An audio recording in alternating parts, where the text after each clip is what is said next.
White fabric છે અને આ પ્રિન્ટેડ ફેબ્રિક છે. તો આ વ્હાઇટને પ્રિન્ટ કઈ રીતે થાય ને આજે હું તમને લાઈવ બતાવું. જો અત્યારે આ સફેદ ફેબ્રિક છે જે અંદર જાય છે, બરોબર છે આખું. અને મશીનની અંદર હીટિંગ અને પ્રેશર, અહીંયાથી પ્રેશર લાગે અને અહીંયા હીટિંગ થાય, બરોબર.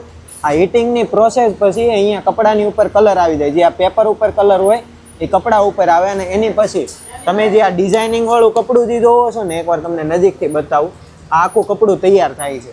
હવે આમાં જે પેપર અને કપડું બે હારે જાય, એમાંથી પેપર અહીંયા પાછળ લપેટાય. આ તમે જોવો છો ને, જ્યાં મશીનની પાછળ આખું પેપર આવે છે.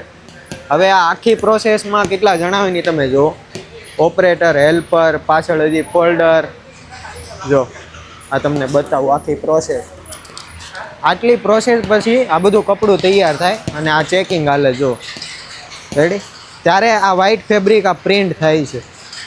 જુઓ તમે. તો તમારે પણ ડિજિટલ પ્રિન્ટ કરાવવું હોય તો આજે જ કોમેન્ટ જરૂરથી કરજો.